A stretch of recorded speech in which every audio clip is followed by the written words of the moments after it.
sauvage de Bess. Tut.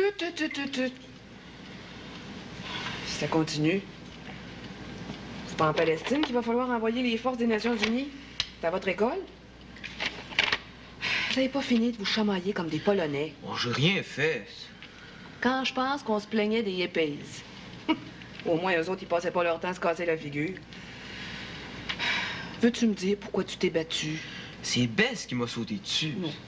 T'as rien fait, toi, je suppose. Aïe, c'est froid! Alors, ça va te refroidir les sangs. Garde la compresse sur ton œil. Sinon, tu verras pas clair demain tellement il va être enflé. Tu vas t'apercevoir que la violence aveugle. Hé, pourquoi t'étais à la lumière? Pour que tu puisses réfléchir en paix. Quand les glaçons seront fondus, t'en mettras d'autres.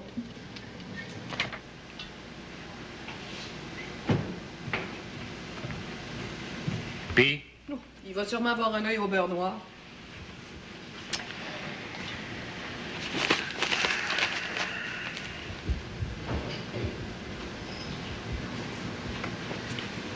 Tu devrais rencontrer le directeur de l'école. Pourquoi faire? C'est pas normal que les enfants passent leur temps à se battre. Qu'est-ce que ça arrangerait que j'aille voir le directeur? Il me semble qu'il devrait savoir que les parents sont contre la violence à l'école. La police est contre le crime, puis ça n'empêche pas les bandits de se massacrer. De toute manière, c'est pas mauvais qu'ils se tapent un petit peu sur la gueule. Rémi Duval, qu'est-ce que tu veux faire de ton fils? Un terroriste? Ben voyons. Quand j'étais petit, on passait notre temps à... Quand j'étais enfant, on passait notre temps à se battre contre les Anglais du high school. Et aujourd'hui, je suis le plus pacifique des hommes. C'est parce que vous maltraitiez les Anglais qui partent tout maintenant pour l'Ontario? Ils ont pas raison de nous en vouloir. Ils nous battaient tout le temps. C'est pour ça que t'es devenu pacifique. Christian va se lever avec un œil au beurre noir. La semaine prochaine, il surviendra autre chose, puis la première chose qu'on va savoir, il va avoir un accident. Si tu veux mon avis, il n'y a qu'une façon de régler des histoires pareilles. Puis c'est pas moi qui l'ai inventé, ce sont les Romains. C'est vis pacem parabellum. Pardon, français. Si tu veux la paix, prépare la guerre.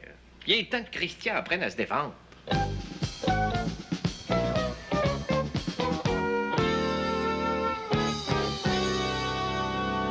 Christian, c'est pas une façon de manger.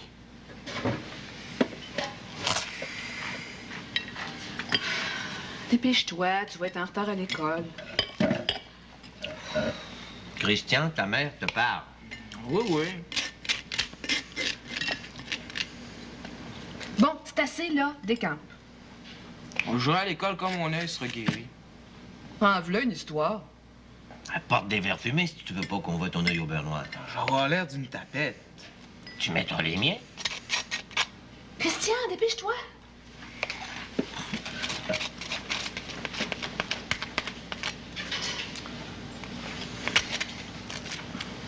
Qu'est-ce que j'ai l'air? Parfait. J'espère que tu as fini de te laisser faire. Ben, Bess, c'est plus grand que moi. Si tu te bats encore, enlève mes lunettes. C'est pas une façon d'éduquer les enfants, Rémi Duval. Oh non. Au lieu de l'inciter à se battre, tu devrais lui apprendre à se conduire en vrai gentleman. Est-ce qu'il n'y a pas plus de gentlemen que les Anglais, Francine Duval? Je parle des Anglais d'Angleterre, évidemment. Où c'est que tu vas en venir? Eh bien, tu sauras que ce sont eux qui ont inventé la boxe.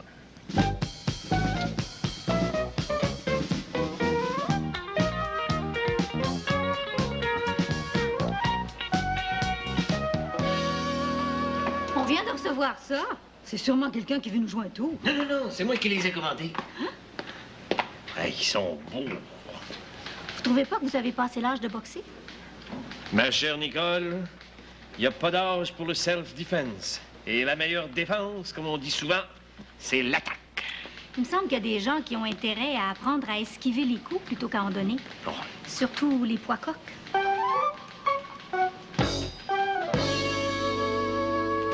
Ben alors, comme t'es plus fort de la droite, tu te protèges avec ta droite, puis t'agaces avec la gauche, hein?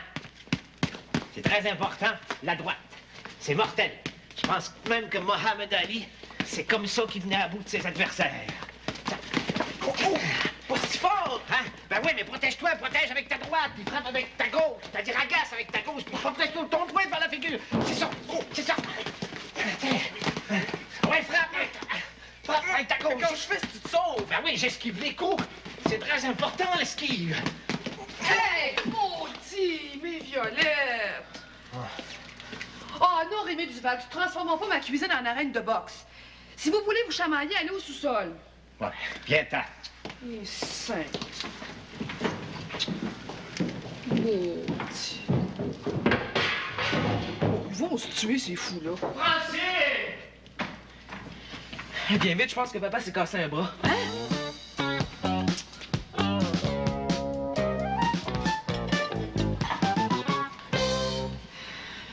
Tiens.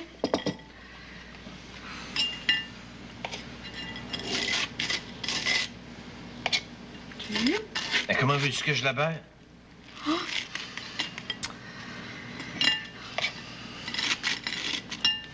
Hein?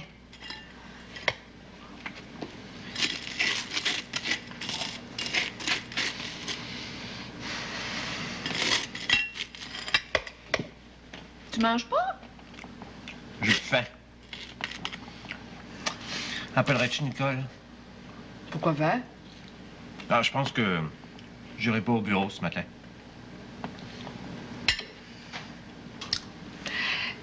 Ben, des verres fumés.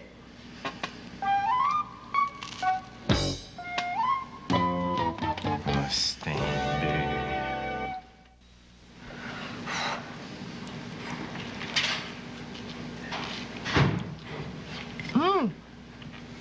Rémi? C'est moi! Christian, t'es pas à l'école? Ils m'ont envoyé. Quoi? Ah, jusqu'à nouvel ordre. Mais ça fait rien, je vais régler son compte quand même. Régler son compte à qui? À Bess? Badang! Je savais que ça tournerait mal. Vous êtes certaine que M. Duval va revenir? Il a dit qu'il serait au bureau avant 5 heures.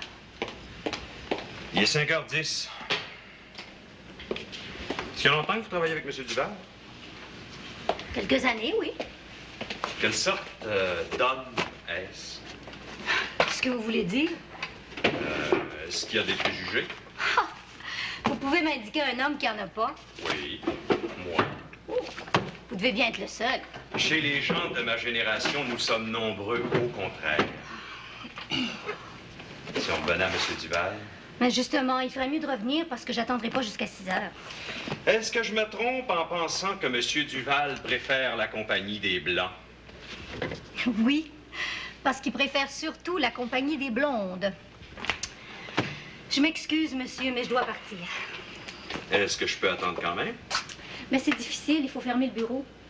Bon. C'est dommage. C'était très important que je parle à M. Duval aujourd'hui. Ah, mais vous êtes chanceux, le voilà. Vous arrivez à pic. Je partais et ce monsieur-là tient absolument à vous voir. C'est pour une assurance? Si on peut dire, c'est peut-être une assurance que vous pourrez pas me donner. Ça m'étonnerait. On a déjà assuré le nombril d'une danseuse du ventre parce que c'est son outil de travail. Puis le divan d'un psychiatre. Il y a des gens qui sont complètement partis. Moi aussi, je suis partie. Bonsoir. Bonsoir, mademoiselle. Si vous voulez venir vous asseoir.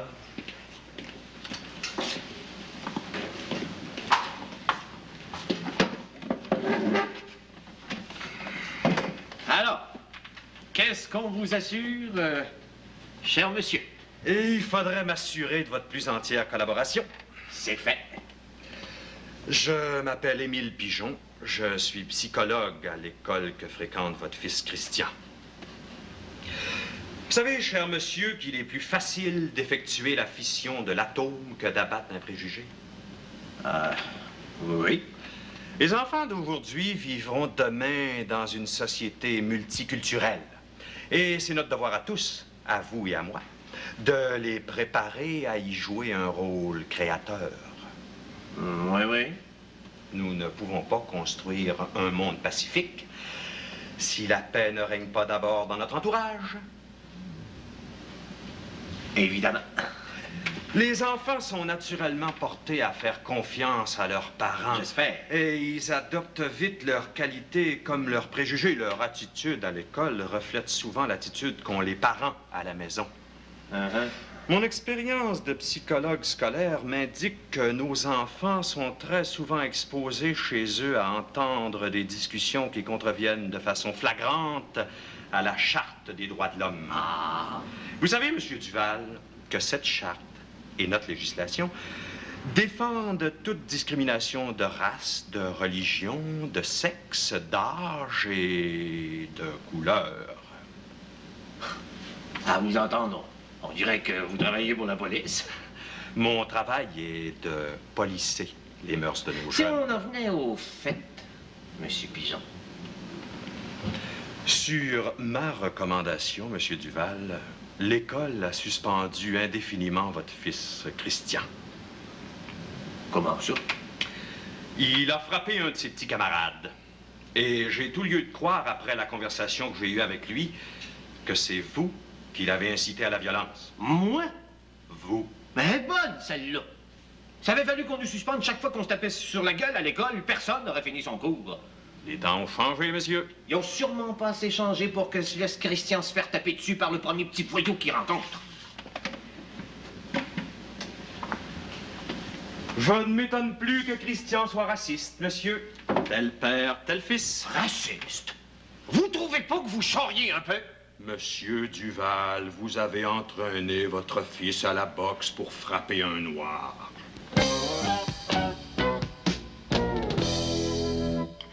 Un nègre. Puis après?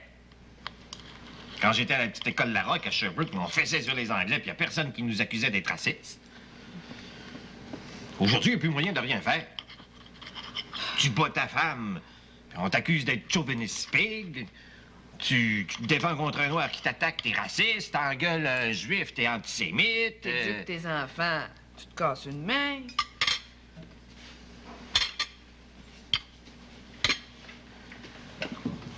Les psychologues sont en train de rendre nos enfants complètement fous.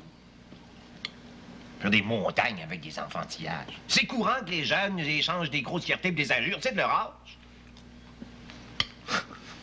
T'aurais dû entendre les noms qu'on se lançait à l'école, nous autres. Grandes oreilles, maudite tête carrée, tête de blonde, pâte molle. Tu trouves pas que c'est normal? Les temps ont changé, Rémi Duval. Écoute, il y a assez de ces arguments de psychologue qui m'a rabâché ce terre-là. Est-ce qu'il t'a raconté comment la guerre a commencé entre ton fils et le petit Bess? Je vais pas laisser le temps. À un moment donné, j'en avais assez entendu, puis je l'ai mis dehors. Bravo. Ça va sûrement aider Christian à réintégrer l'école. On l'enverra à l'école privée.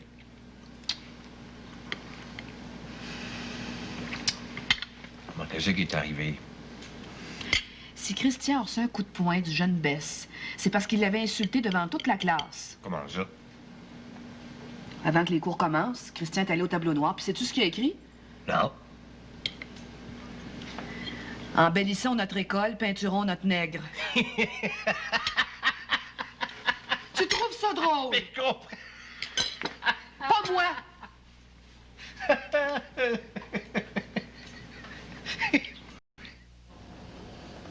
Veuillez, par la présente, prendre avis de ma réclamation au montant de 152 $ pour la couronne. Combien? 152. C'est une couronne royale. Les combats de coq coûtent plus cher que dans ton temps, Rémi Duval. Que doit faire le dentiste à mon fils Lou? Et 13 $ pour la veste que votre fils a déchirée au moment de l'altercation. Si je ne reçois pas votre règlement dans les 10 jours, je prendrai les mesures nécessaires pour recouvrer cette somme, accepter l'expression de mes bons sentiments. Ben, je trouve que c'est assez, moi, 165 $ pour un combat de rue. Attends que je lui envoie la facture de mon plâtre. S'il veut jouer au plus fin, Qu'est-ce que je fais avec la lettre? ben, jette-la au panier, comme si t'avais rien reçu. Elle était adressée personnellement, Rémi Duval, puis soupli recommandé par-dessus le marché. Qu'est-ce qu'il fait, ce nègre-là? Il est greffier au palais de justice. Bon, bien, je vais y penser.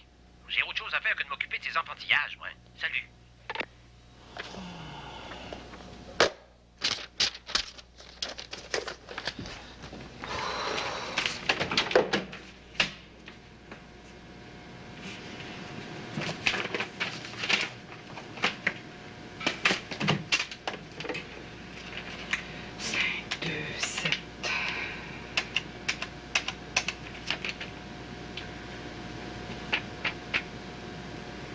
Est-ce que je pourrais parler à Monsieur Émile Pigeon, le psychologue, s'il vous plaît? Comment pourrait-on le blâmer, Madame Duval? Pourquoi paierait-il les dommages que son fils a subis à cause du vôtre? Il faut quand même pas dramatiser. Une querelle d'enfants d'école. Les enfants grandissent, Madame. S'ils apprennent pas que la couleur d'un homme ne va pas au-delà de l'épiderme, ils entretiennent des préjugés toute leur vie. Si on a la peau trop sensible, c'est pas mieux non plus. Non, maintenant que Christian a eu sa leçon, je pense De bien... quelle leçon voulez-vous parler? Bien, le fait d'avoir été suspendu de l'école. C'est pas suffisant. Il faudrait qu'il présente des excuses aux jeunes Bess. C'est évident. Devant toute la classe. Puisque l'offense a été commise en public, elle doit être corrigée de la même manière. Vous croyez?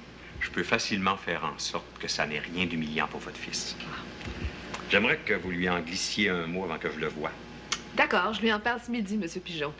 Et vous l'envoyez à mon bureau dès cet après-midi. C'est entendu. Qu'est-ce que je fais avec la lettre? Je vais me permettre d'appeler Monsieur Bess. C'est un homme correct. Peut-être acceptera-t-il de rencontrer votre mari, de s'entendre à l'amiable avec lui. Ben, il pourrait peut-être venir demain matin, puisque c'est samedi. Je vais tenter l'impossible. Je sais que Monsieur Bess est très susceptible sur ces questions de racisme. Vous savez, c'est pas facile d'avoir un fils noir dans notre milieu. Oui, mais puisque Christian va s'excuser... Je vous rappelle cet après-midi. Il est vraiment très aimable, ce jeune psychologue. Je sais pas pourquoi. On imagine toujours les psychologues dans la quarantaine. Ben, habillé comme il est, c'est pas un exemple pour les enfants. Bon, il était très bien aujourd'hui. En jeans, les cheveux crasseux, c'est ce que t'appelles très bien. Il m'a rappelé il y a à peine une heure. À quel sujet? Monsieur Bess pourrait venir te rencontrer à 10h30 demain matin. Me rencontrer? Pourquoi? Pour que vous vous entendiez à l'amiable, tous les deux. Oh, si tu crois que je vais discuter avec un homme qui a le fond de m'envoyer une mise en demeure parce que son fils a reçu une petite taque sur la gueule? Quand on veut régler à l'amiable, on n'envoie pas des lettres recommandées. On va avoir du temps à perdre. Ça m'étonne pas qu'il soit greffier. Comment ça? Parce que les avocats, les greffiers, tous ceux qui travaillent à la cour sont des gens de chicane. Il n'y a rien à faire avec ce monde-là. Puisque c'est comme ça, je vais lui dire que tu refuses même de le rencontrer. Je refuse pas. Je dis simplement que ça rimera à rien. Pourquoi es-tu si certain? Ben, parce que quoi qu'on fasse, les minorités, ils sont toujours convaincus d'être opprimés. Ben, regarde les femmes. Elles en ont jamais tant eu, puis elles se plaignent plus que jamais. Mais les noirs, c'est la même chose. Et maudit!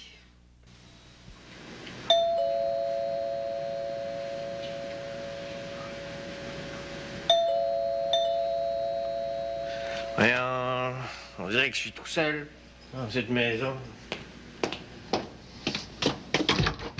Monsieur Duval? C'est moi. Ah, c'est vous, raciste! Français. Français! Français! Français! Rémi! Es-tu malade? Non, je pense que je digère mal. Ça doit être le boudin que j'ai mangé à midi. Oh, c'est vrai. C'est traître, la charcuterie. Je vais aller prendre un somnifère. Tu feras mieux de prendre un sel de fruits.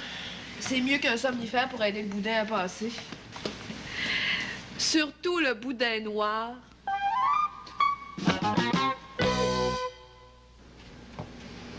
11h25. Je vais être obligé de partir. Faut que je fasse laver ma voiture, que j'aille à la quincaillerie, puis elle ferme à midi. Pas celle de la rue Bernard. Ils vendent pas ce dont j'ai besoin. Puis il y a le garage qui ferme aussi à midi. Rémi, tu sais que tu dois recevoir quelqu'un ce matin. Ouais, c'est à lui d'être à temps. Est-ce qu'il avait pas dit qu'il serait ici à 10h30? Tu peux attendre quelques minutes. Le samedi, t'as pas l'habitude d'être si pressé. Bon, mais je me lève plus tôt aussi. Tu savais qu'il venait, pourquoi tu m'as pas réveillé à 8h? J'aurais eu le temps d'aller au garage. Je t'ai réveillé à 8h, à 8h30, puis ensuite à 10h. Pas de ma faute si t'as pris un somnifère. Tiens. En tout cas, quand on a l'intention de régler les choses à l'amiable et qu'on veut montrer sa bonne foi, on laisse pas attendre les gens. Tu lui diras quand il arrivera. Oui, mais il me semble que c'est élémentaire. Je veux plus de café. C'est pour Monsieur Bess. J'espère qu'il prend noir, parce que j'ai plus de crème. S'il n'y arrive pas, il va être obligé de le boire froid. C'est lui. Elle va répondre.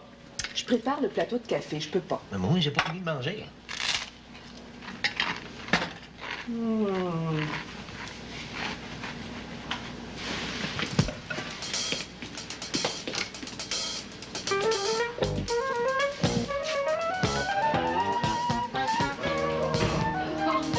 Passez au salon.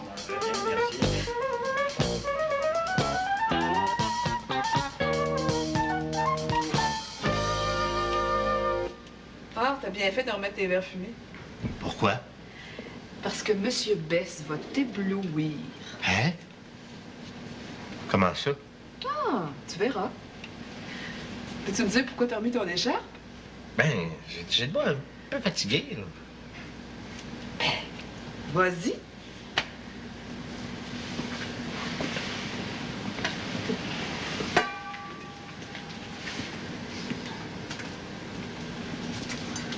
Qu'est-ce qu'il y a là? Il a l'air très gentil. Piche-toi, je vous apporte le café. Fais ça vite, hein?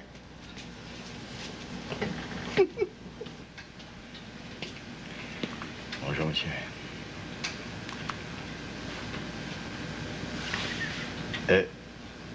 Vous êtes blessé? Oui, oui. Un accident. Je bricolais dans le sous-sol. Mais asseyez-vous, je vous en prie. Merci. J'espère, monsieur Duval, que vous m'en voulez pas trop au sujet de ma lettre, hein? Non, non, non, non, non. C'est tout à fait normal. Même que je disais à ma femme que vous devriez nous indiquer le nom de votre dentiste. Il est vraiment pas cher. J'ai d'autres bonnes nouvelles, monsieur Duval. Oui, il a trouvé moyen de faire la couronne à moins de 100 $ et puis le dommage ne paraîtra pas du tout. Bon, vous enverrez le compte à votre guise. Vous êtes certain que... Bon, maintenant que cette affaire d'argent s'arrange pour le mieux, j'aurais un marché à vous proposer. Comme votre fils Christian et Lou, mon fils adoptif, semble... C'est votre fils adoptif? Ben oui, nous l'avons pris à l'âge de 4 ans. Alors, comme ces deux jeunes semblent montrer beaucoup de disposition pour la boxe, je me suis dit que la meilleure façon pour eux de passer leur agressivité serait de pratiquer ce sport. Qu'en pensez-vous? Ah ben oui, sûrement. Je dois même vous avouer un petit secret, monsieur Duval. Après l'insulte que votre fils avait inscrite au tableau noir, j'avais acheté des gants de boxe à Lou pour lui apprendre à se défendre. Vous êtes plus jeune que moi, monsieur Duval, alors je me demandais s'il ne pourrait pas boxer ici sous votre surveillance. Vous comprenez, chez moi, dans un petit appartement, c'est difficile, hein? Je pourrais sûrement leur montrer les rudiments de la boxe. Quand je fréquentais le collège, j'ai déjà été très bon boxeur. Ça se voit que vous êtes alerte. Savez-vous, monsieur Duval, j'oublierais même le compte du dentiste. Ah! Marché conclu. Eh oui, moi aussi j'ai eu un petit accident. Eh ben...